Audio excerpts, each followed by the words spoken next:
So Limerick 323, Tipperary 217 in the Munster Senior Hurling Championship semi-final at Páirc Uí Chaoimh. What a win in the end for Limerick in this game, you know, winning by 9 points. A massive win for Limerick over Tipperary. Of course, obviously coming into the game, you know, Limerick have had the Premier Counties number in many ways in the past couple of years. You know, beat them in the Munster Senior Hurling Championship final last year.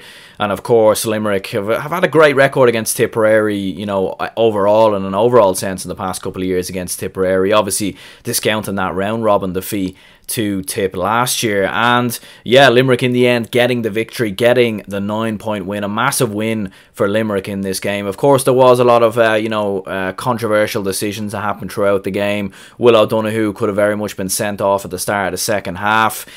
Should that goal have stood from John McGrath? Was it a penalty? Of course, the penalty, of course, that led to Aaron Gillan slotting the ball past the Tipperary goalkeeper. But of course, I'll give all my thoughts and all my reaction in today's video, of course, looking at the game. And yeah, let's get straight into it.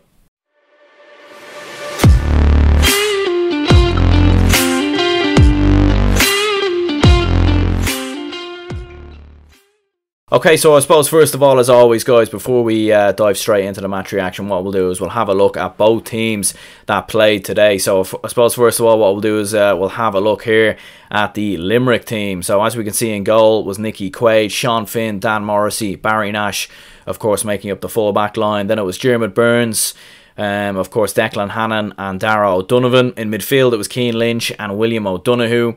And then, of course, in the half-forward line, it was Gearóid Hegarty, Kyle Hayes and Tom Morrissey. In the full-forward line, Graham Mulcahy, Aaron Gillan and Peter Casey. Of course, then we'll move on to the Tipperary team. So in goal, Brian Hogan. Of course, in the full-back line was Cathal Barrett, Barry Heffernan and Sean O'Brien. The half-backs were Ronan Marr, Brendan Marr and Pádraig Marr, so all the Marrs in there. And then in midfield, Noel McGrath and Alan Flynn. Mark Cahoe and Jason Ford and Niall O'Mara, of course, making up the half-forward line. And, of course, the full-forward line was John McGrath, Seamus Callanan and Jake Morris. And, yeah, you know, very interesting game, nonetheless, that took place today. You know, Aaron Gillan, of course, hitting 2-6 in the game. Outstanding, undoubtedly the man of the match in this game for Limerick. You know, what a performance it was from him. Not just his goals and his point taken as well, but I think his overall contribution in the game was fantastic. You know, he pressed Tipperary's back line, you know, on numerous occasions there, you know, full back line, causing them all sorts of problems. And Tipperary really, you know, struggled to play the ball out from the back at times. You know, hitting it long was kind of one of their only real options that they could pursue in the first half at times. And in the end, you know, Aaron Gillan, absolutely outstanding. You know, there were some other kind of big performances in there from Limerick, you know, in particular Gearóid Hegarty hitting a couple of fine scores. Cian Lynch towards the end of the first half was outstanding as well. And very interesting as well, the options that Limerick have from the bench, I think, is what makes them stand out quite a lot. You know, we thought maybe when Shane Dowling decided to retire from inter-county hurling that, of course, maybe Limerick wouldn't have, you know, that key options coming off the bench. But we've seen with Pat Ryan, the option, he, you know, a couple of points he scored coming off, could have had a goal as well. And of course, Seamus Flanagan getting that goal towards the end as well, hitting 1-1, so really good performance from him as well. But yeah, you know, the half-forward line in particular for Limerick was just causing Tipperary all sorts of problems. And, you know, you're looking at the like of Peter Casey and Graham Mulcahy, just causing Tipperary too much problems in defence, and they just couldn't get a hold of Limerick in this game. I thought Limerick were far sharper, in my opinion, in this game. You know, they were way more sharper coming into this. Maybe the fact that they had that game versus Clare last week meant that they actually were a lot more fitter coming into this. You know, ironically, I thought it would be the other way around. I thought Tipperary would be a lot more fitter, considering that it was a tough game for Limerick last week. But I think they had a lot more match sharpness coming in here. And I think Tipperary, they just never really got into their groove in this game. We never really seen the best from Seamus Callanan, Noel McGrath, you know, the Mars, for example. We just never quite seen the best from Tipperary in this game. You know, Tom Morrissey at times hitting some fantastic points, especially from the left-hand side of the field. You know, Limerick raced into like a 4 or 5 point lead in the opening stages of the game. You know, we barely played 10 minutes and Limerick were already cruising. And, you know, Tip for me were struggling from their own puck-outs at times. You know, the influence of Limerick's wing forwards were causing too many problems, as I was saying before. Of course, when Tipperary went and got their goal, you know, we thought maybe Tipperary are going to come back into this now. Maybe they're going to start to find their groove. I think they were level at that point when they got the goal, of course. You know, Seamus Callan obviously with a really good pass into Jake Morris, broke away from his man and slotted it comfortably past Nicky Quaid. But of course, you know, maybe a little bit of a lapse in concentration from the Tipperary full-back line. A long ball goes in. They don't deal with it. Aaron Gillan loses his hurley, but he's still able to comfortably you know, kick it past fine finish, and maybe Aaron Gillan could easily pay for the Limerick footballers at this stage as well, absolutely no doubt about it. But yeah, you know, and from there Limerick just always kind of had the control. In my opinion, you know, Will O'Donoghue was fantastic in the game in the first half, really controlling the tempo, controlling the flow. But obviously at the start of the second half, he should have been sent off. You know, according to the rule book, he should have been sent off. Maybe because it was the start of the second half and it was the throw-in. Maybe that's the reason why he wasn't sent off. But I think a sending off is a sending off, and I think he should have been sent off for that hit on Noel McGrath.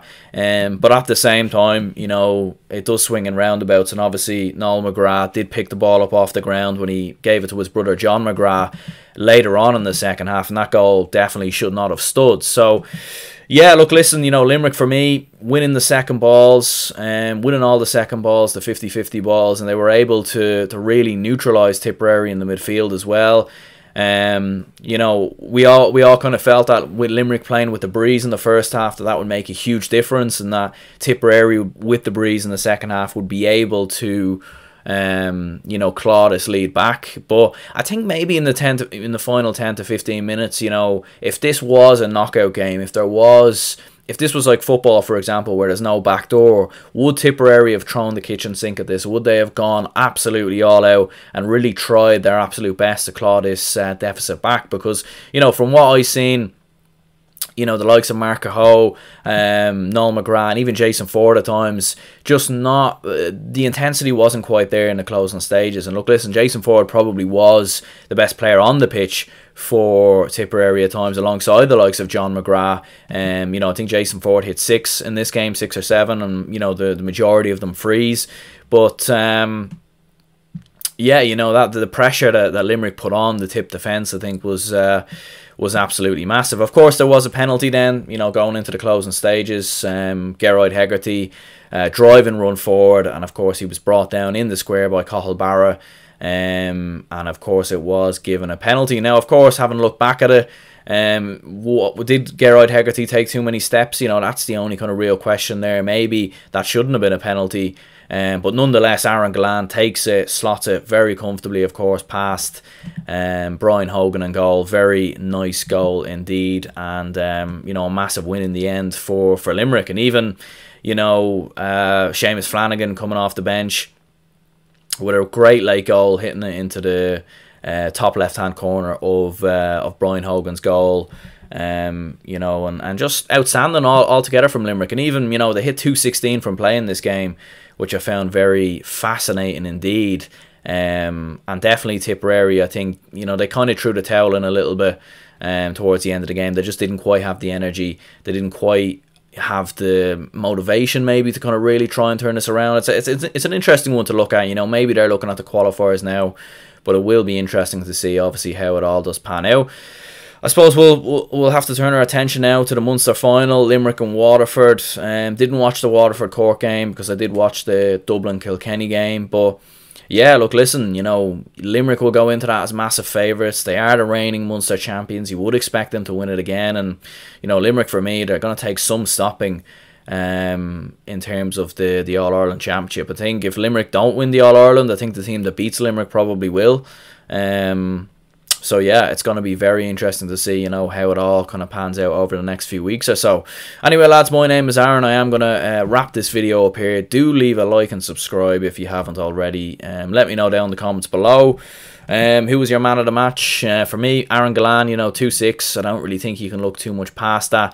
William O'Donoghue was great as well for Limerick, but I think Aaron Gillan, man of the match with 2-6. But yeah, I'm going to wrap this up here. My name is Aaron, and I'll catch you all in the next one.